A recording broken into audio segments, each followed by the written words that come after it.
Hello, everyone.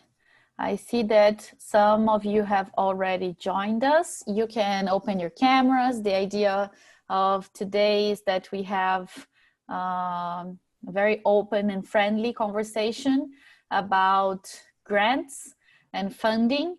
And it is my pleasure to share that we have a special guest today, Alejandra León from Ecuador. She has a lot of experience in this area, and she's here today to share more about her knowledge. She currently works with UN Women, but she'll be sharing as a volunteer and, you know, as an experienced professional in this area, and all that she can share with us that she knows. Please ask any questions that you want. This is the time that you have, you know, with someone that can answer all of your questions, a lot of questions that I might also have. So thank you so much, Alejandra, for being here today with us. It is a pleasure. And please feel free to start whenever you're ready. I know that Alejandra will be sharing some slides, but feel open and free to ask any questions at any time. So thank you again, Alejandra. The floor is yours.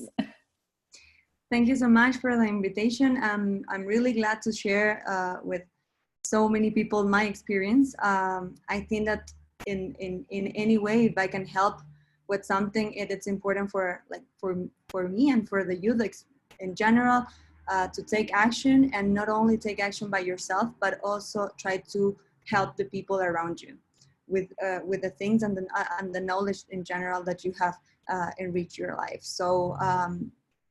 Thank you for the space, and thank you all for joining this session. I will try to start with a small presentation on how to structure a proposal, what are the things and the general suggestions that I could share with you. And it will be then great to open a conversation if there is any questions of the presentation specifically, or with any of your current projects. So just give me a second to share it, share the screen. Okay. Let me know if you can see it. Perfect. So.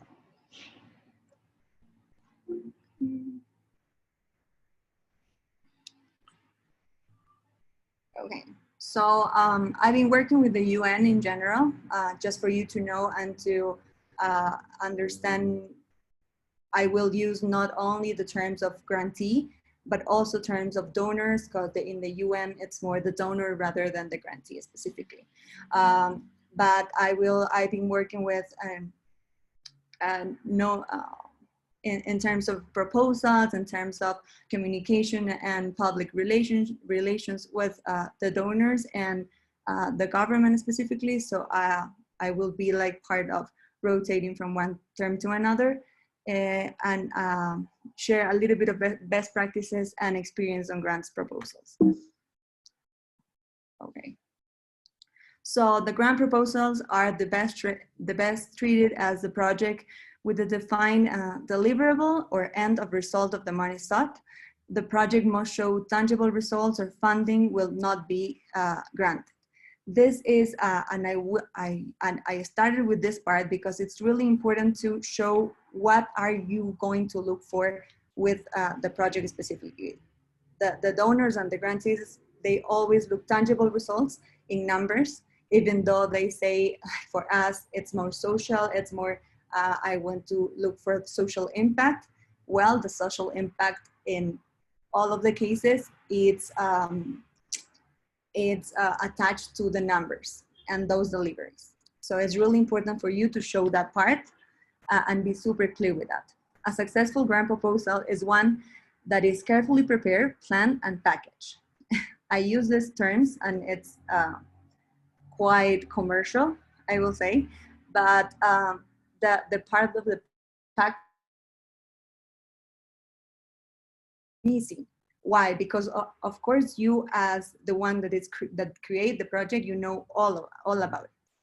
But in some terms, in some cases, when you write it down or when you put it into the proposal template, it's not shown as you have it in your mind. And that it's super important to rewrite it. And I will show you some tips on how you're not gonna miss those parts, and you will be completely, and all the information that you want to share, it's complete. So I wanted to share like a basic structures on how it needs to be prepared, the grant proposal. And first of all, it is important, and it's quite formal, and not in most of the cases, most of the entrepreneurs or the people that I know forget about this part, but it's really important to have a cover letter for your proposal. What is a cover letter? It's a quick introduction of your project to the reader, and you have to make sure that the cover letter is directed or addressed to the unspecific person of the organization.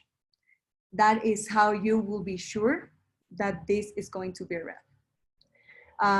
In your cover letter, it is important to get two main points across: how much money you will need for the project, and a quick summary of what it is exactly that the organization will be funding. So don't take a lot of time on this. It's a one page, no more than that. That will give you like a quick abstract of what is the project and how many funds you will require. Then specifically going to the proposal structure, you will start with an executive summary. An executive summary is like the general idea of what is you are looking for to be funded. What can be expanded a little bit more in the cover letter. The cover letter is really small. In this part, it will be more programmatic, yeah? But don't get into too much details, because the details is going to be shown throughout the document. But the executive summary will give you a quick look on what are you looking for, what the organization, as well, how the organization mission or the organization or the person specifically, I don't know if you work with an organization or rather you look for personal funding, but how this organization or this structure will link to the project that you are proposing. Then, and this is a really important part, is the statement of need. And the statement of need, specifically, it's the problem that you would like to solve. Here, you will put what are the numbers, like the general data that will support that problem. For example, I will use an example that I'm working on right now, which is in terms of migration. Ecuador and the region in general is passing through a significant humanitarian crisis with the Venezuelan migration. So in this part, I will put an example for creating livelihoods for migration. So that's going to be my project. Creating sustainable livelihoods for people in need and in situation of human mobility, specifically Venezuelans. Okay, so give me a second. Okay, so for the statement of need, what I will put in here, it's go a little bit broader. Okay, this crisis is regional. More than 4 million people is fleeing throughout the country, trying to get help and survive. Okay, I go from the regional problem. Then I will go for Ecuador. Ecuador specifically, more than 300,000 people from Venezuela is living actually in Ecuador and is looking for sustainable livelihoods. That is one of the main problems that they are facing, and also xenophobia or discrimination or gender-based violence in terms of women. But more specifically, the root of this project, of the problems that they are facing, it's not having sustainable livelihood, and that affects their rights. For like the big one to the small one, saying, okay, in Ecuador, this is what is happening. And my project, specifically in Ecuador, will only work in Quito. Quito, it's the main, it's the main city receiving Venezuelans. So that is why my project will work in this area. So I went from the bigger to the smaller one, and then geographically I placed the problem into where I'm gonna try to solve it, which is Quito. This is really important, and it's also important not to being so dramatic. That's something that someone in another workshop told me, that being so dramatic also means that the problem is so big and it's way too much that they're gonna be like kind of disappointed and in the middle and saying like, okay, probably the donation is not gonna do much for this. So I will go for another funding or another project that looks like more, brings a little bit more of results in a short term. So in that sense, of course, you're gonna like put the problem in the general scenario, but also trying to introduce throughout the presentation of the statement of need, some things that they are being doing. For example, in terms of migration, there is the regional platform for refugees and migrants, that it's a platform for coordination for the response. So of course, not only me, but other people as well is doing this. And the problem, it's trying to be solved not only by me, but also by other organizations, but by my support is key. And that is how we're gonna go through the other part, which are the goals and the objectives of your proposals. Now it is time to let the reader know what you believe the outcomes will be if they provide the money that you are requesting. So this is not the how you're gonna do it. It is important because sometimes it's get confused. It is not the how you're gonna proceed, but rather it's not also a description of the activities, because we're gonna go there in the next stage. But it's how you're gonna describe you will achieve this general objective that you have planned. So put the general objective, what are you looking for? And for that, it's really important to have in mind how you're gonna do it, like in a sneak peek. What are you gonna do it, when you're gonna do it, and I'm forgetting a W. How, when, where, that was the one. So put in the general objective, all these criteria need to be met. So what I'm gonna do, where, how, and when, real quick. And then go for the specifics. So for the specific, it's important to divide it into topics. In my, in the example that I was trying, that I mentioned before, I am trying to create sustainable livelihood for migrant population in Quito, Ecuador, for during in 2000 from January 2020 till December 2020. So I'm stating the objective in general, and they will have the whole information in that line. And then I'm gonna go specifically how I'm gonna do in terms of these main objectives. So creating workshops on finance administration, creating alliances with other organizations that are trying to improve livelihood of men and women from Venezuela. So going specific in every topic, because those specific objectives and goals are going to be the headline for the next section, which is the methods and strategies. In the methods and strategies, you were gonna show how you're gonna achieve those objectives. And in this part, it's really important to try to put it super specific. So in my general, I have it there, I don't touch it, it's the general one. Then I'm going for the create methodologies for workshops in terms of finance, administration, marketing, and online selling. Okay, how I'm gonna do that? I'm gonna have partnership with this organization. This is going to be divided in 6, 7, 8 models. It's going to be online training, or it's going to be present. Like those kind of details, believe me, believe it or not, are really important, because that's shown that you are the one that knows the topic and you manage it super well, and it will be shown that it's sustainable for them to invest. Because sometimes with the small organizations, they most of the time consider, okay, no, it's small, they don't have much experience, so I prefer to go for the big one.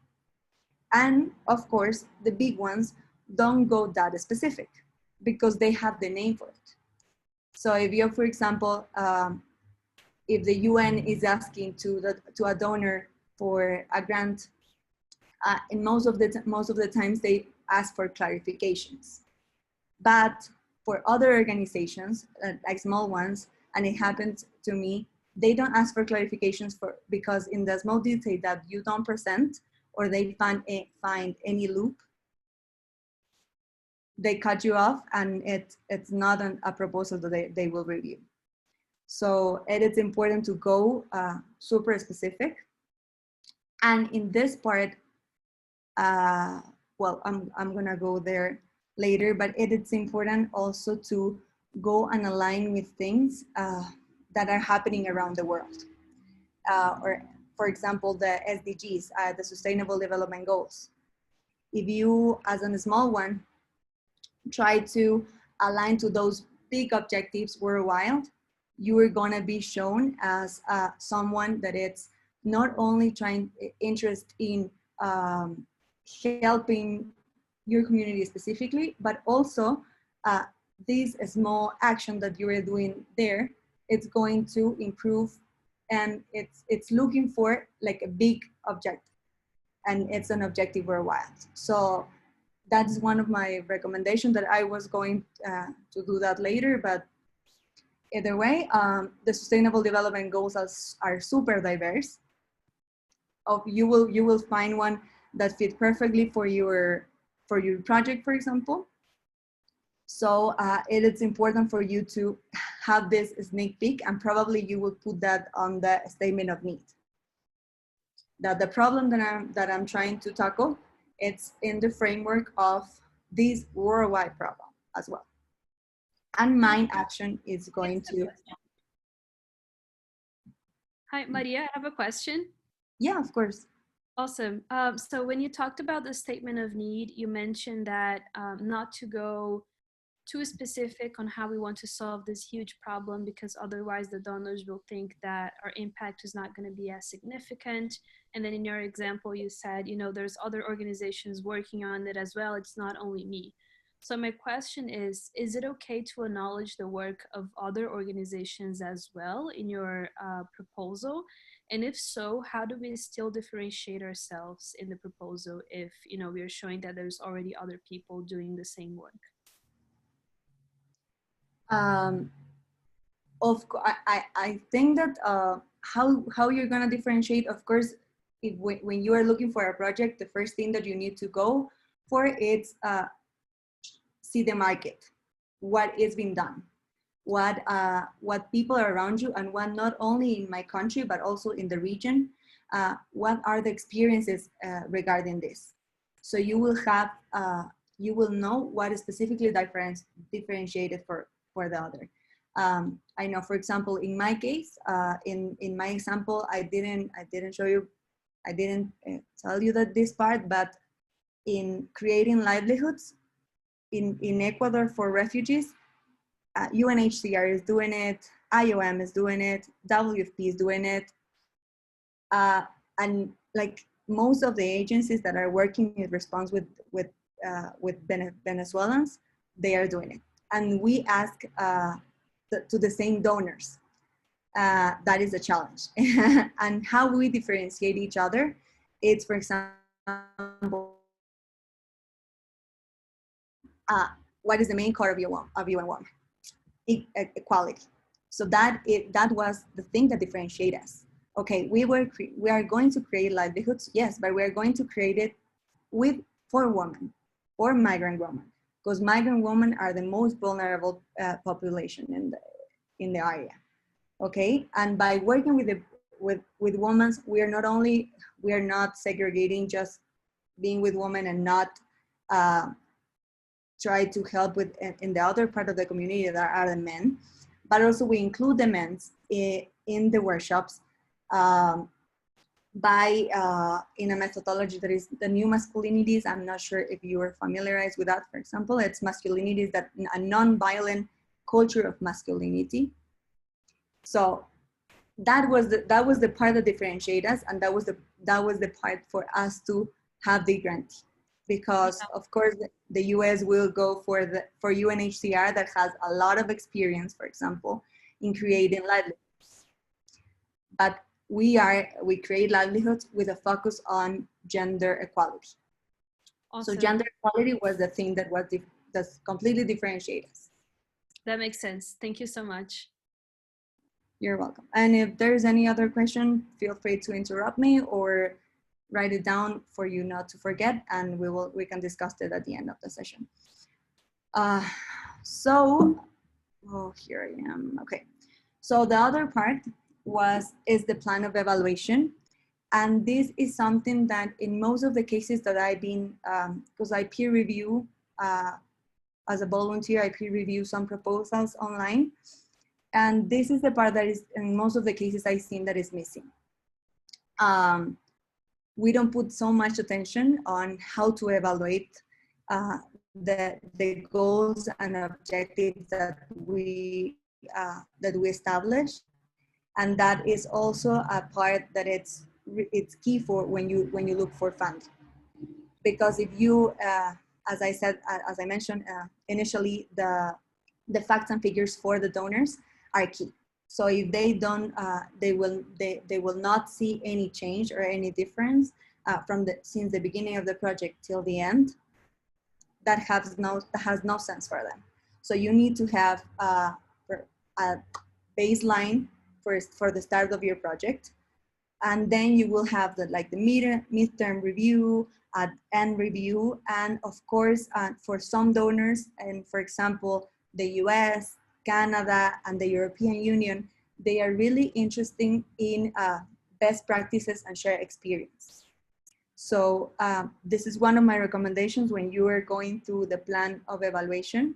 Not only go for this quantitative way by saying, this is my baseline, these are the changes at the midterm, and these are the ones at the end of the project, like the evaluation of the whole project, but also try to introduce you into this quantitative way of evaluate, which is understanding and having the best practices systematized all the time, and also share these best practices. How I'm going to not only focus on the project and my objectives, but also those objectives, how can my experience help other projects in the same area of work. So Maria? that is, yes, Nestor? Yes, I have one question related to that. Regarding the plan and evaluation, you always mention that we should speak about, okay, relate our work with the SDGs.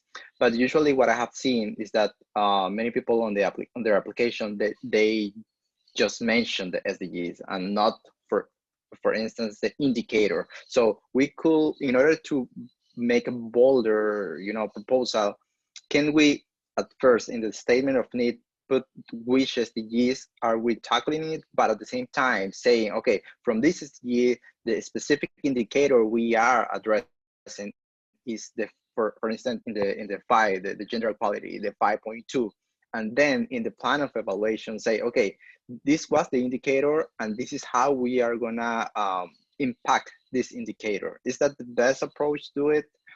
What are your comments? Yes, and this is something that I was missing, and it's really important for you to know, is that the statement of needs and the problem that you will put there, it has to be linked with every part of the rest of the document. So solving the project, it has to be solved in the objective. that problem and the one that I'm trying to solve, that for example is the SDG, and the SDG has indicators, that also can be put in the plan of evaluation. But in this part, it is really important for you to get to know the organization that you are applying. Because in some cases, for example, the US government has already a bucket of what are the indicators and what are they looking for to be evaluated. So in some cases, there is some kind of freedom of proposing what the indicators you're gonna use. But in other cases, as I told you, in the US, for example, they are super specific on the indicators that they have in terms of, in my example, livelihood, migration, gender equality, those kind of things, they have it already. Also, you can add some, and it will be great for you to link it with the SDGs, because you can start from that, which is really big, and then go farther more into more specific and detailed. But this is one of my recommendations. Get to know the donor and the grantee super well. Don't be shy in sending emails, because they put all the time with the grantees, they put an email of contact. Ask them, but be cautious, don't ask them too much. Like, review the whole proposal, review and understand what are you looking for, and then go super specific on, okay, my question in terms of plan of evaluation, is there any indicators pool that I can that can be shared, so I can include those indicators into my project? Is there any timeline? It will be need, I don't know, any additional information rather than the one that it's in the form. But like, try to do one email with information needed, and for you not to be in back and forth of emails. Thank you. And I had another question that was related to, what do you think about this tendency of these organizations to have a very general form in order to apply for a grant? For instance, like 3 weeks ago, closed a grant framework, a grant from UNICEF that was pretty, I mean, it was 100K, but at the same time, it was like, okay, we don't need a full document like this, a full grant proposal. We just need just one form, and from that information, we're gonna continue some sort of stages that we are gonna filter people and projects. So in that perspective, I'm not quite sure what will be the best approach. If, okay, it doesn't matter if the form is very short, but in one part of that application, I will put, you know, a link to a document that is as full as you are presenting, or just fill, you know, the information they are requiring. What do you think about that? Yeah, that is kind of tricky, because in some cases the organizations go for this process kind of like a startup. Like, okay, give me a pitch on what is your project, and if the pitch impressed me, I will go farther on and ask you for more information and detail. But also, for a pitch to be like to catch the attention, and to pass this line, it has to have all the information, and the basic structure that I'm showing you here, it's what the information is needed. Probably, for example, in the methods and the strategies, being super detailed on sub-activities will not be needed in this stage. But in the form, even though it's short and they ask you for two, that happened to me, if they asked me for like a 2-page proposal. In the 2-page proposal, I managed try to be super concise and put everything, put the statement of needs, the goals and objectives, what are the methods and how I'm gonna do it. That much, but they need to know that you have that in mind, for them not to be like, okay, see, yeah, probably it's super ambitious, but I don't know if they will be able to achieve it. yes, I'm sure that I will be able to achieve it because I have the sub-activities, I have the plan of evaluation, my budget, it's corresponding to the activities that I'm planning. So even though they ask you for like a small proposal and not specifically a long one, make sure that all this information that I'm trying to present you, it's included.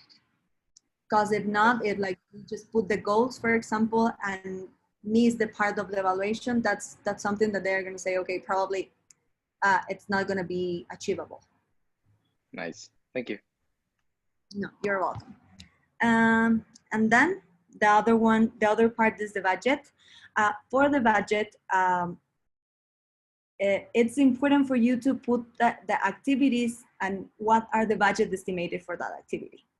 Because in some cases we put, for example, the objective and what is or in the budget even we put just the general amount that we're asking for, but it's not that way. It's better for you to subdivide and categorize every activity and that you put in the method and the strategy. It has to be shown as how much of the budget is going to be for that activity, because that is how they are going to pair your information and understand that the activities that were planned are budget and are being evaluated, and nothing is going to be missing in the road because of not having enough budget for that. So even though I'm a person, I'm in the line of like the social area, I'm not super like financial and numbers and everything. But even though that I study project manager and put much effort in the part of finance, because I think that part was the one missing in my profile, and was the one that in some cases in my proposals were not so strong.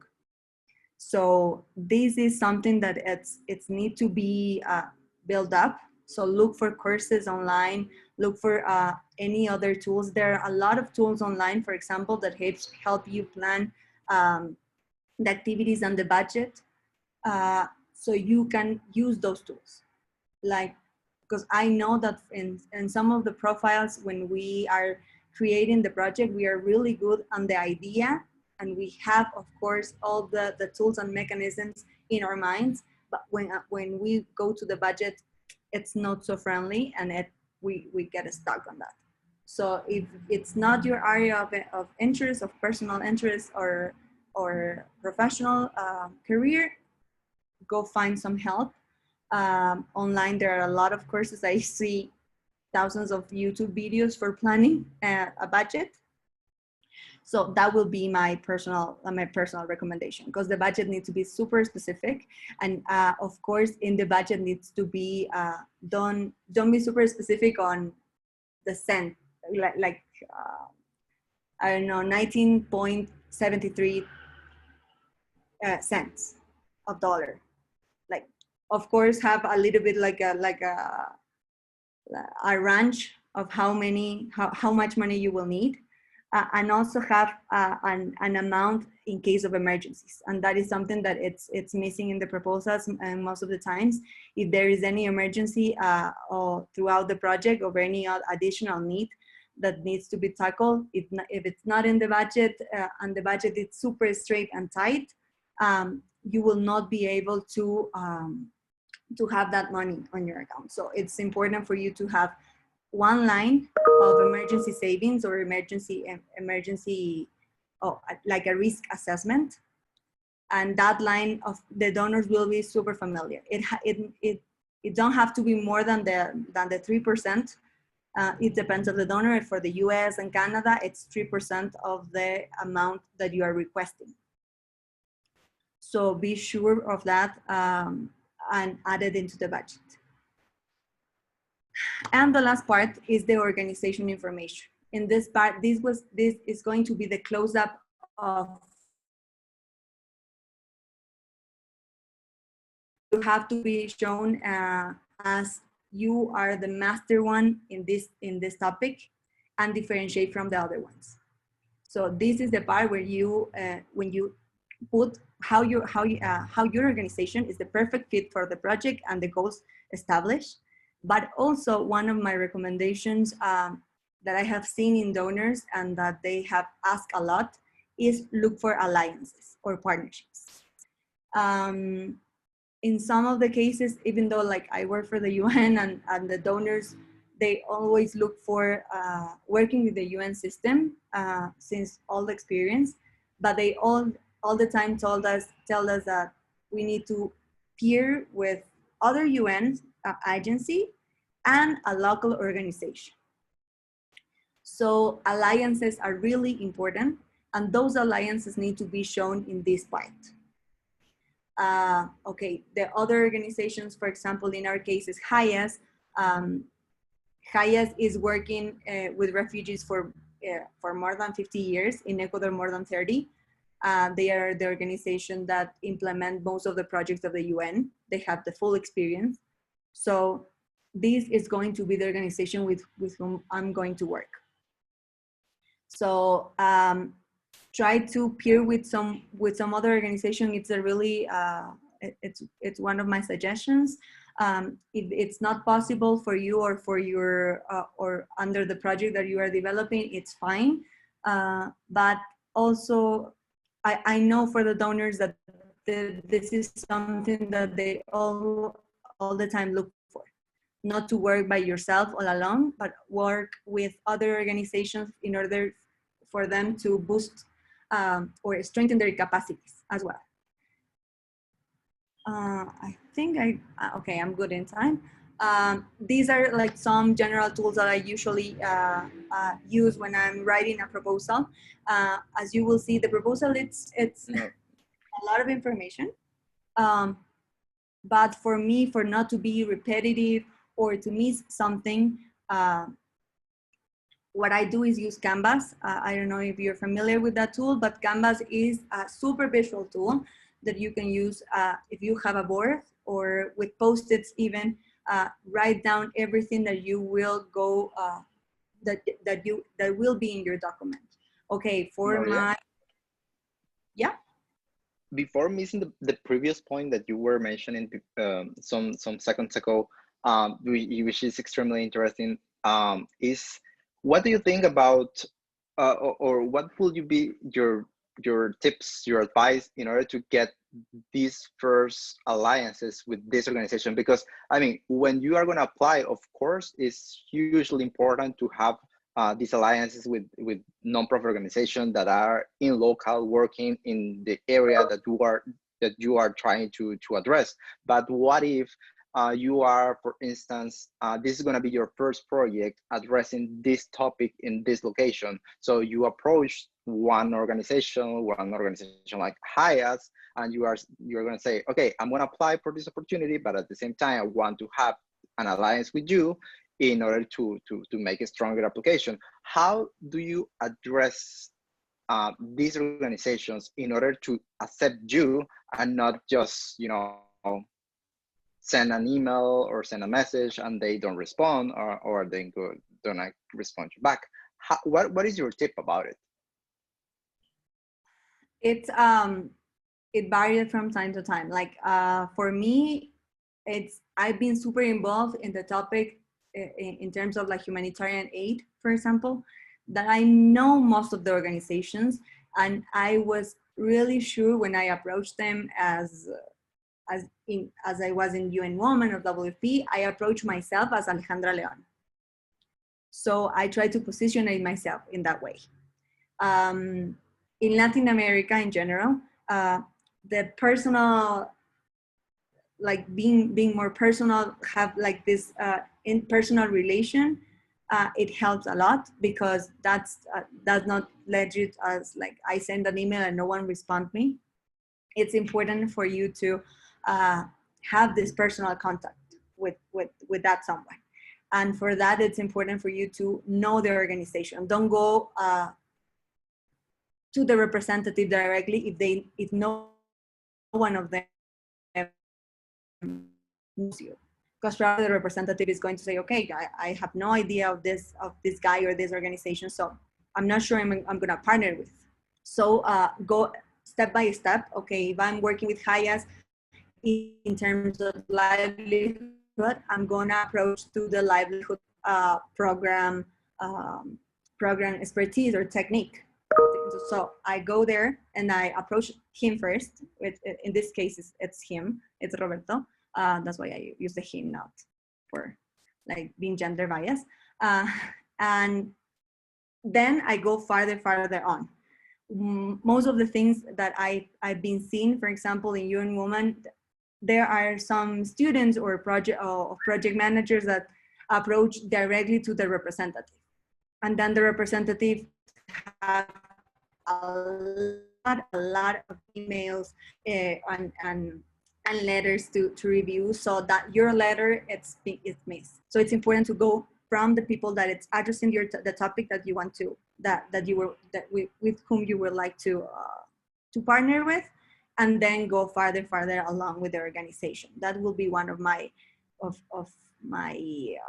advices. And also don't seem to go like that far. Don't go for organizations like so big. For example, don't go for like I want to partner with the UN system. The UN system is huge, so probably they're gonna see like, okay, it's a small project. It's I don't know, $10,000. So it's small. It's not of our priority line.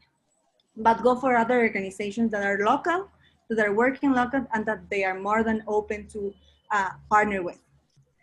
I think that it's better to have small alliances and more than one, for example, rather than have a big one that at the end will eat your project and appropriate from them, and you will be not working but like the organization is going to take all.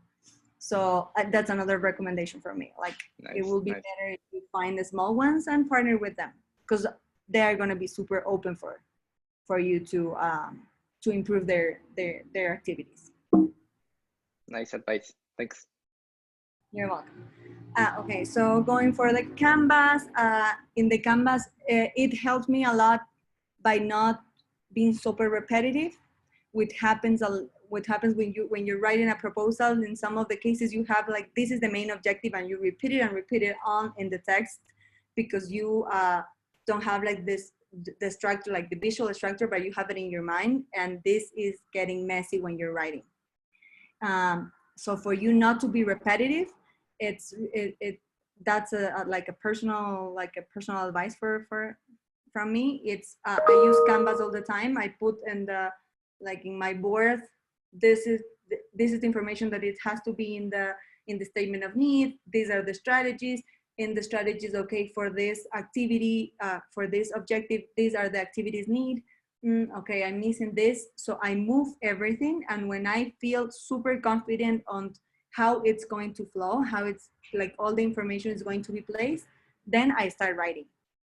The planning part is the hardest one for me, because you need to have like the visual picture of how it's going to look, your document, then write it down. It's going to be no more than 2 hours.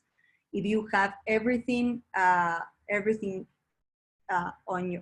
the table. Some tools that you can find online. I will advise you to go look for Agile methodology. Agile methodology, you will see that in most of the cases they use Agile for just like IT services or like super technical enterprises, but they have some tools that can help in the social area. For example, in the Scrum, they have the sprints. The sprints are the specific, like how you divide the big objective into specific times and frames. And then how those times and frames get sub-activities. That is the backlog of your project. And for the backlog, there are a lot of online templates. So you put your activity, and then they said, okay, what is going to be the time? And so they help you a lot by subdividing. So these are tools that have been super useful for me. Something just to wrap up some of the things that have been said. Keep in mind that the most important step in writing a proposal, as I told you, is before writing the single word of the proposal. It's a part of the planning that it's quite long and extensive, and it's the challenging part. So the planning, it has to be, at least for me, it's some kind like six hours with, my recommendation is no phone, no social media. Google is of course, your partner in every way, but lock social media and the phone, because you will need to be super concentrated on what you're gonna do. You should use extensively map out everything to do with your proposal. For example, the Canvas helped me a lot with that. When you identify potential funding sponsors, you should research not only the sponsor company, but also the people who make the decisions for that sponsor company. In that sense, you need to understand the nature of the company itself, the company or the donor specifically. For example, I know Canada, the Canadian government, they have a really strong focus on gender equality. So if I'm boosting just gender equality, Canada, it's a key partner, Canada and the US. The European Union, they have it, but they are more focused on climate change, for example. So I know that I have that in mind because I have been working with them. But if you go for UNICEF, as mentioned before, okay, UNICEF have an annual plan. So in that annual plan, they establish specific needs that they need to solve on that plan of that year. So I'm imagining in this time is maternity in teenage maternity rates. So if my project don't go that much with that, probably there's not going to be a good fit. But like, for example, I know that the US government with PRM, it's trying to look for boosting women and livelihood. Okay, that will be my fit. So try to understand the whole, the sponsor that you were looking for, what are the lines that they are working, check other projects that they've been funding, and check also the projects that are being funding more than 1 year, because those are the projects that they look for more sustainability, that they see that those are the elements that they want to continue being working. So go look for that. You can lose the sight of the fact that you are not dealing with a monolithic block, but actual individuals that make the decisions on behalf of organizations. So taking into account that, knowing the people behind the desk, it's really important. Now LinkedIn gives us that opportunity. So if you see that this is the grantee representative, go look for them in LinkedIn or in the web. You will probably find their background, and you will approach your how you're gonna approach your proposal. Try to link with the topic that it's from his or her personal interests. I put 6 must that work a lot for me. Wait a second, because I couldn't saw them with the presentation on. Okay. Yeah. So becomes closely familiar with all the criteria related to the program that you're looking for. As I told you, see if they have any templates, if they have some line of indicators, for example, the timeline, go ask for any additional questions to the focal point of the organization, being super involved on what are the criteria of the program that you are looking for funding. Be a good project manager and know how to plan, lead, and deliver your project. For that, for the project manager part, I would recommend to review the PM book. The PM book, it's it's like the Bible of project managers, and that book will give you the whole picture of what and how a project will it needs to be planned and delivered. So it's an extensive read.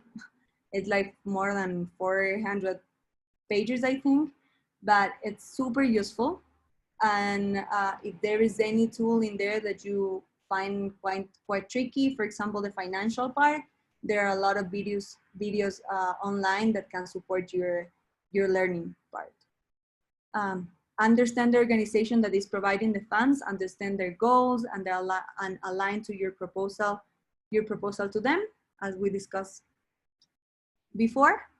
Ensure that your idea or service is unique and not only funded by other governments or private grants, or is already implemented. As one of the questions that was posted before, it's you need to differentiate yourself from the other people that it's doing something in regard of the problem that you want to solve. Even though we're humans and we're unique, that you're unique from one another, we are not, probably there's my idea, from my idea, there are a lot of like thousands of ideas around the world. So research, see what's the market is offering on the problem that I try to solve.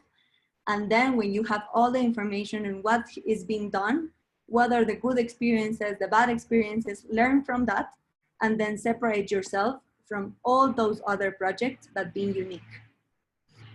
Ensure that the benefits generated from the grant are tangible, measurable, and benefit a wide expansion of the community, and are a good value for the money that it's been invested. As I told you in the beginning of the presentation, all the objectives that you are planning needs to be tangible, needs to have numbers behind. And that is something that it's missing in most of the social projects, because we focus on the people and but we don't focus on how to measure the successful of the project or the initiative. So it's really important for you to address that on the proposal, and also put the value for the money. The value for the money, it's ensuring that the money that it's going to be given, it's given by in a transparency way. I will use the money based on in a result-based methodology, which means, okay, all the money that it's been given, it's going to a specific result. This result, of course, will going to be measured at the end. So you will have the value of money at the end. Okay, with $10 that you give me, I will give one workshop to one person, or one scholarship to one of my one Venezuelan woman in terms of I don't know, ice cream making. So at the end of the project, okay, this person with the $10 that you gave me, this person started their local business as an ice cream maker. So all the money, it's been showing in results. And that's why the budget is super important to be divided into the objectives and the sub-objectives or specific objectives and the sub-activities, because that will ensure that the value of money it's been included in the proposal. And the last thing that I wanted to share is that always find a peer online. There are a lot of people that is trying to help with their experiences, reviewing some proposals. So it's important for you to go look for someone else, because of course we are super experts on the topic, and as being experts, and sometimes we've been, I don't know how to say it, but like the know-it-all. Okay, I know it all, so I'm gonna put everything in my proposal and it's going to be perfect, and probably they're gonna fund me. But no, that's not the case, because sometimes that arrogance, I think that it says in English, make us unconsciously miss some things in the proposal, because we think we know it all down and it's or kind of like messy, that that part is going to be shown to the donor, and the donor is going to say no. So find someone else, find someone that it's related to you, to your area of work, but don't find people who's like friends of you, for example, because for kind of like this personal interest is going to be kind of like a bias review. So it's important for you to find someone external. Online, there are a lot of places where you can find people that want to help. And that's it for me in terms of the presentation. I don't know if you have any question. I would like to like open the floor rather than write it down. I see maybe some questions in the chat. I'm sorry that I haven't seen them before. Yasmin, I think a statement of needs. It's okay with knowledge to work with other ones. Okay, that one we answered before. So, okay. There is something additional that I can share with you. Can I ask a question? Sure. Hi, Alejandra. This is Melissa. So I'm wondering, because most of the times there's like a call for proposals and then like you fill in whatever they're asking for. But is it also possible to just send proposals, or do you think it's not valuable? Okay. I think that you're gonna like miss time. Okay. Because in most of the cases that like the organizations have their budget plan, and when they open the proposal it's because they have the budget for it. Budget for that. Yeah. Okay, thank you. Alejandra, I think I have a question. I see that a lot of times foundations and other organizations, they do show a lot of the information about how they give money and how they give grants, but they're not open to receiving proposals just like that. So do you have like any suggestion or tips on, you know, how to approach the people who decide, you know, because we know that they already select the winners. Like they already know who's going to win, and then they just, you know, they just approach that organization or another one. So how can we build these sorts of relationships to be considered for these grants that never open? Like in that terms, I've never had that experience. In most of the, like for the UN and like for the other organizations that I've been helping with this, there's always like the open proposals. In some cases, what happened with that, it's not that it's not open, but it's open just for governments, for example, and they send close, like close grants. For example, they see in terms of Ecuador, China open grants in terms of climate change, but only for those countries that are being working in terms of cooperation. So they send it directly to the Ministry of Environment, for example, of Ecuador, or the Ministry of Bolivia. So that is why they are kind of close, because there are some cooperation guidelines before. But in general terms, I think that those are the ones that you're referring, and that's why they are not open. Okay. Well, thank you so much for sharing. Go ahead. Also happens sometimes in democracy projects. Sometimes they are closed application because of the context. Yeah, that's just to add. Yeah, exactly, Mr. Yeah, we've been doing some research, and I've seen Amanda said the same thing. So they do, like they say that they are not open for, you know, unsolicited grant submissions.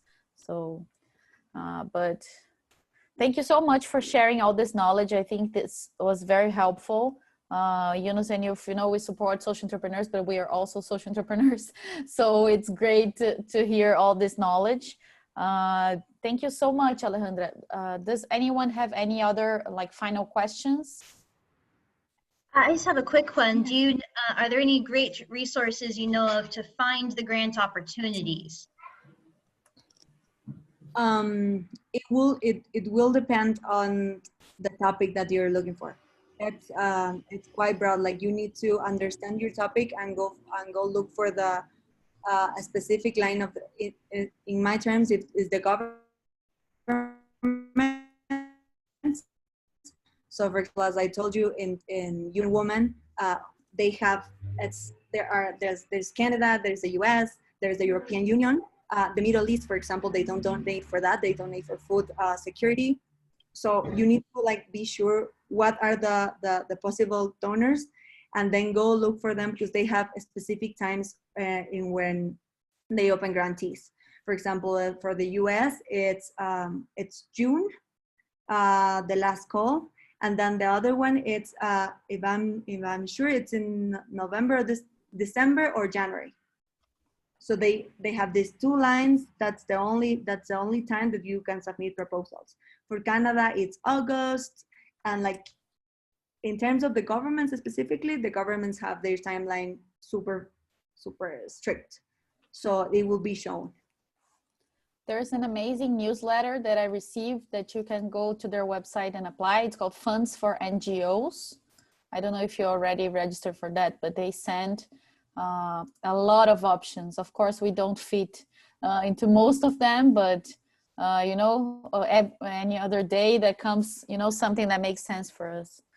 Yeah, I am actually subscribed on that one, which is how I found out about Eunice in Youth.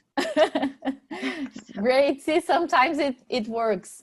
Sometimes it does, yes. I was just wondering if you knew of any other great platforms like that, or subscriptions, or things that give those opportunities in a timely manner, saying, hey, you have 1 month to apply for this. And so it's always great to know that, because sometimes when I've just been looking online, like Foundations Directory online, I'm like, oh no, the deadline was last week and now I have to wait a whole year. Yeah. And so it's always nice to know ahead of time. There's another good newsletter from PCDN Global. They also send like a similar newsletter, so I can send here. PCDN Global. This is, and if I think of anything else, I can also share with you. But Alejandra, thank you so much. This was great. Thank you so much for your time, for preparing this presentation, and for sharing your knowledge. And for the fellows, we have another call next week with an expert in partnerships with foundations, and the talk will be a bit different, but I think will complement a lot of what Alejandra shared with us today. So I already sent you the invite. It will be on Tuesday, a bit earlier, and I'll be happy to have you all there as well. Nice. Thank you so much. One last question. Is there any possibility to keep in contact with Alejandra, maybe for having, you know, for feedback for further application or something like that? How should we keep in contact with you, Maria Alejandra? Yeah, sure. As I will say in like the last of the suggestions was look for like a peer review, and I will be more than glad to help you out. Just with like a time frame, kind of like sure. a week, so it will I can like reply to you and like have this great feedback and not like in a hurry. But of course, I will give you my contact information with Caro, and also the presentation for you to have it. Great. And like a really good the PM book, I can send it to you through Caro as well. So nice. You guys whatever the resources from this call. Thank you, Ali. Thank you. Yes, great. So after the call, we can send all of this and the recording as well to all the fellows. Thank you again so much, and have a good rest of the day. Thank you for Thank you, Ali. Thank you so much. See you guys soon. Thank you. Thank you. Bye-bye. Bye.